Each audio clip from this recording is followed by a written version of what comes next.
আমিও ভালো আছি, আলহামদুলিল্লাহ। আমি আপনাদের পছন্দের শো ময়মনসিংহ বিভাগ থেকে আজ আমি আপনাদের মাঝে নতুন একটি ঘটনা নিয়ে আবারও হাজির হয়েছি। ঘটনাটি আমি শুনেছিলাম আমার খুবই প্রিয় একজন ছাত্রের কাছ থেকে। ওর নাম আলফি। আলফি চাচা এসে আলফিকে বললেন, বাবা আলফি, তোমার চাচাতো ভাইয়ের বিয়ে আগামী মাসে, চলে এসো কিন্তু। আলফি বলল, আগামী মাসে? আগামী মাসে তো সাকিব ভাইয়ার মৃত্যুবার্ষিকী। আলফির কথা শুনে আলফির চাচার মুখে যেন ঘন কালো মেঘের উদয় হল। কি হলো? ওনার এই চাউনি দুঃখ ভারাক্রান্ত চাউনি নয়, এই চাউনি তো ভয়ের। কিন্তু কেন? আলফির কথা শুনে কিছুক্ষণ চুপ থেকে আলফির চাচা হন্তদন্ত হয়ে রুম থেকে বের হয়ে গেলেন। আমি আলফিকে বললাম, কিছু মনে করো না, তোমাকে একটা কথা জিজ্ঞেস করি আলফি। আলফির হ্যাঁবোধক সম্মতি পাবার পর আমি আলফিকে তার চাচার এরকম আচরণের জন্য প্রশ্ন করি। আলফি কিছুক্ষণ চুপ থাকে আমার কথা শুনে। আমিও ওকে কথা বলার জন্য কিছুটা সময় দিই। আলফি কিছুক্ষণ পর আমাকে বলে, ভাইয়া দাঁড়ান, দরজাটা বন্ধ করে নেই, বাইরে অনেক শোরগোল, পড়তে সমস্যা হচ্ছে। এই বলে সে দরজা বন্ধ করে এসে চেয়ারে বসে ওর কাজিন মরহুম সাকিবের জীবনের এক দুর্বিষহ অধ্যায় আমার সাথে শেয়ার করে। আলফি চাচাতো ভাইয়ের ঘটনা আমাকে যেভাবে বলেছে আমি ঠিক সেভাবেই আপনাদের কাছে উপস্থাপন করছি এবং অনিচ্ছাকৃত ভুল ত্রুটির জন্য রাসেল ভাই ও আপনাদের কাছে ক্ষমা প্রার্থনা করছি। বলছে আলফি।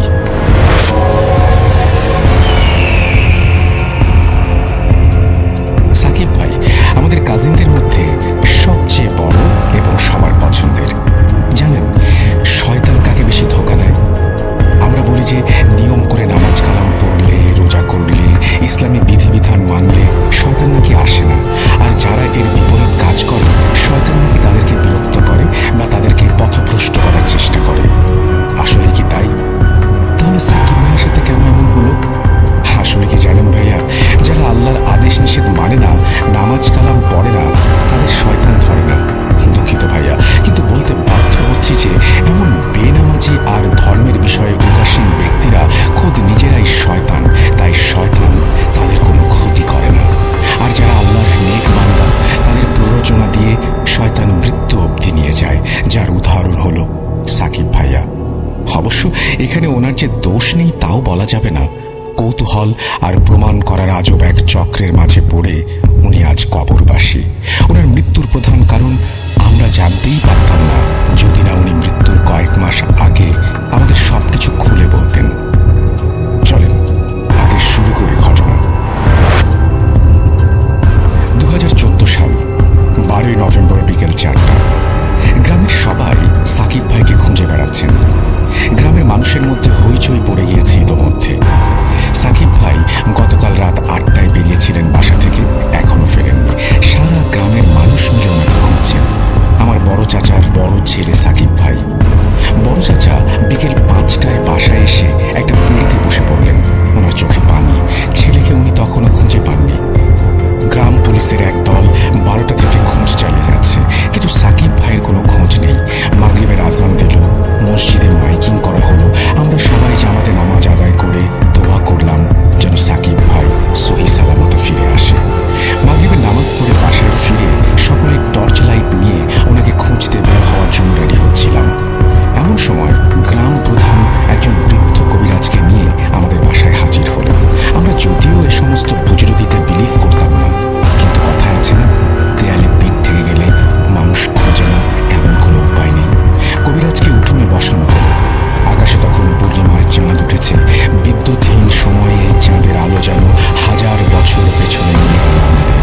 হাজার বছর আগের সেই উঠোন, জটলা পাকানো মানুষ আর কবিরাজ, এ যেন এক মহাযাত্রাপালা। যাই হোক, কবিরাজ বাঁশঝাড় থেকে একটি মুরগি জবাই দিয়ে এসে বসলেন। উনি আমাদের বললেন, গ্রামের রক্ষককে ডাক দিতে সিনিয়ররা, তোমরা কেউ কথা কইও না, আমাকেও গ্রামের রক্ষককে কইতে পারবো সাকিব মিয়া কই আছে। আমি কৌতূহলবশত ওনাকে জিজ্ঞেস করলাম, রক্ষক আবার কে? উনি আমাকে বললেন, হ্যাঁ, অনেকগুলো আলাপ করার সময় না ছোট মিয়া, আগে সাকিব মিয়ারে খুঁজে বাইর করি, এরপরে তোমার কমনি গ্রামের রক্ষক কিটা।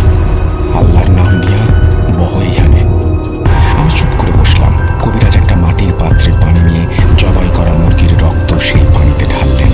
এরপর দোয়া কালাম পড়ে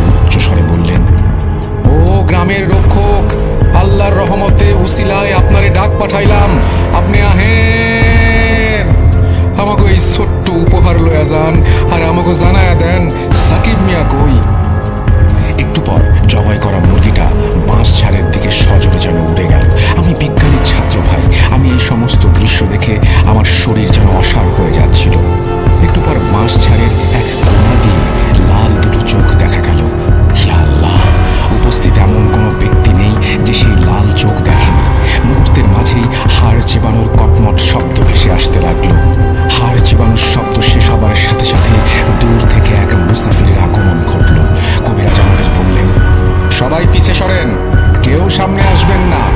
রক্ষকের লোক, কেউ আসবেন না সামনে, আমি কথা কমু। গ্রামের সবাই পিছিয়ে গেল। কবিরাজ সেই মুসাফিরের সাথে কথা বলে দৌড়ে আমাদের কাছে এসে বললেন, কবরস্থানে চলেন মিয়ারা, জলদি আসেন, সাকিব মিয়ার দম প্রায় শেষ।